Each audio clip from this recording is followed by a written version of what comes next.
inciso 2º da Constituição Federal?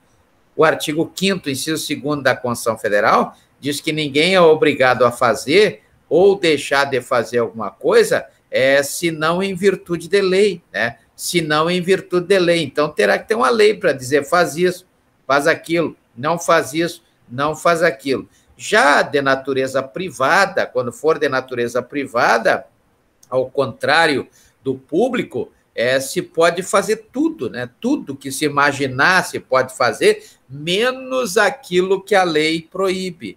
Menos aquilo que a lei proíbe. Então, a lei, ela proíbe, por exemplo, conforme prevê o artigo 104 da Lei 10.406 de 2002, o que está escrito lá no artigo 104 da Lei 10.406 de 2002, que é o Código Civil? Está escrito que qualquer tipo de negócio jurídico e a natureza privada, exatamente, a base é o negócio jurídico, o agente tem que ser capaz, o objeto tem que ser lícito e a forma tem que ser prescrita em lei, não é verdade? Então, as pessoas que estarão envolvidas neste negócio jurídico deverão ter capacidade. O que é ter capacidade? Por exemplo, uma criança de 11 anos, ela poderá comprar um carro? O que os senhores acham? Será que dá para mim vender o meu carro para uma criança de 11 anos? Eu consigo vender meu carro para uma criança de 11 anos? Na verdade, nós temos lá no artigo 2º da Lei 8.069 de 90, que lei é essa? 8.069 de 90. É o Estatuto da Criança e do Adolescente, né? É a lei que regulamenta o que prevê o artigo 227 da Constituição Federal. Lá no artigo 227 da Constituição Federal, traz aí a necessidade do tratamento integral, etc., para as crianças e para os adolescentes, né? Então, o artigo 2º da Lei 8.069 de 90, que é o ECA, né, o Estatuto da Criança e do Adolescente, estabelece que até 12 anos trata-se de criança, né? Passou dos 12, já é adolescente. Então, acima de 12, já é adolescente, né? Qual é o efeito disso? É que a criança não sofre nenhuma sanção, já o adolescente, ele sofre as medidas socioeducativas lá do artigo 112 seguintes da Lei 8.069 de 90, quando ele pratica o ato infracional, nos termos do artigo 103 dessa lei, a Lei 8.069 de 90. Menor de idade não comete crime, né? Comete ato infracional. Então, vejam que eu posso vender para uma criança de 11 anos? Claro que eu posso. Só como essa criança, na verdade, ela tem menos de 15 anos, menos de 16 anos, ela é absolutamente incapaz. O que significa isso? Para ela fazer esse negócio, ela vai ter que ser representada, né? Em outros termos, quem vai assinar o contrato é o representante dessa criança, seja o pai, seja a mãe, ou seja, alguém da família, algum representante jurídico ou coisa assim, ou judicial, né, poderá acontecer quando ela for representada, por estar enquadrada naquilo que prescreve o artigo 3º da Lei 10.406 de 2002. O artigo 3º da Lei 10.406 de 2002 traz aí os absolutamente incapazes. Agora, se ele tiver mais de 16 anos e não for emancipado, o que é um menor emancipado? Menor emancipado é aquele que tem a sua maioridade antecipada, né? Ele, aos 16 anos, ele vai ser declarado emancipado nos termos do artigo 5º, parágrafo 2º da Lei 10.406 de 2002, e aí ele vai poder realizar os seus negócios como se fosse maior, né? Então, veja que ele vai passar a ser maior, não na força da idade, mas na força da lei. Então, ele vai ser emancipado. Agora, se ele tem de 16 anos até 18 e não é emancipado, então ele vai ser relativamente incapaz. E vejam que lá no caso do absolutamente incapaz, ele teve que ser representado, né? Já no caso do relativamente capaz, ele vai ser assistido, ou seja, ele e o seu representante irão assinar juntos o contrato. Então, é diferente da representação.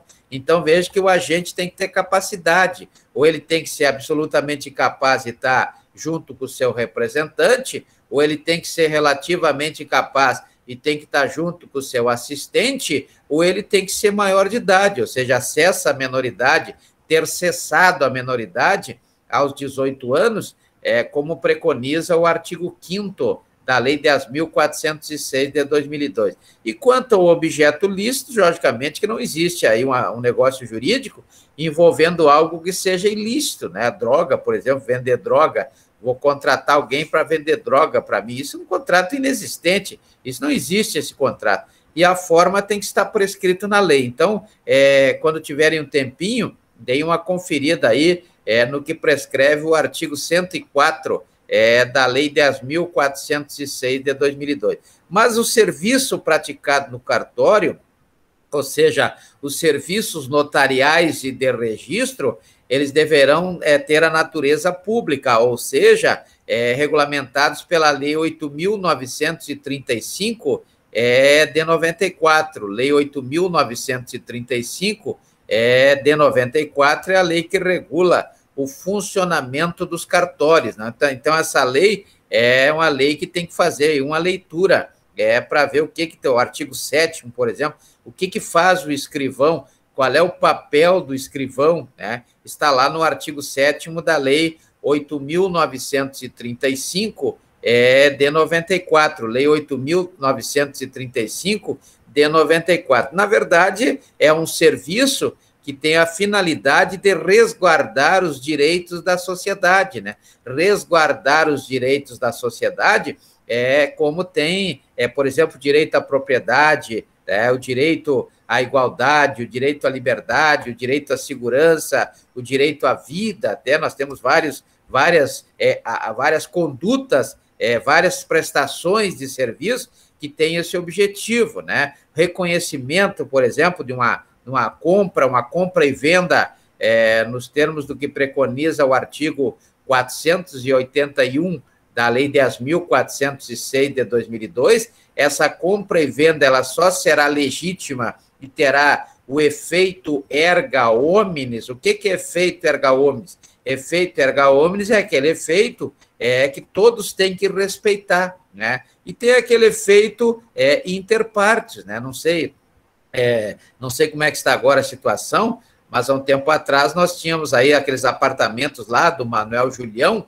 onde os apartamentos eram vendidos de pessoa para pessoa sem o devido registro lá no cartório, como demanda o artigo 1245 da Lei 10.406 de 2002 e aquela escritura lá do artigo 172 da Lei 6.015 de 73. Então, veja que não existia aí a eficácia erga omnes, né? Aquela eficácia que diz que toda a sociedade deve respeitar esse negócio jurídico. Existia, sim, o negócio inter partes, ou seja, entre as partes, só entre as partes que realizam o contrato, ou seja, o negócio jurídico. Então, há necessidade desse registro lá no cartório de imóveis, no caso aqui desse exemplo, como prevê a Lei 8.935 de 94, né? E o procedimento está na Lei 6.015 de 73, a Lei 6.015 de 73. Então, nós temos aí várias posições jus-realistas, várias posições jus-positivistas, várias posições jus-naturalistas e várias posições jus-humanistas sobre os mesmos temas, né? Então, tratando-se aqui do serviço notarial e de registro,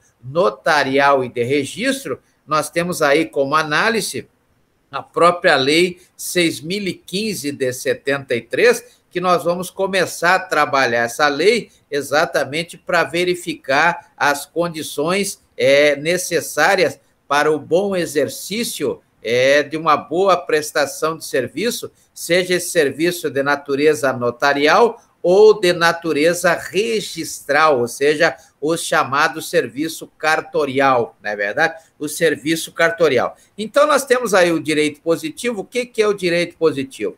O direito nada mais é do que um conjunto de regras que é imposto à sociedade pela própria sociedade, cujo descumprimento gera uma sanção, né? Cujo descumprimento gera uma sanção. Já o direito realista, não, o direito natural,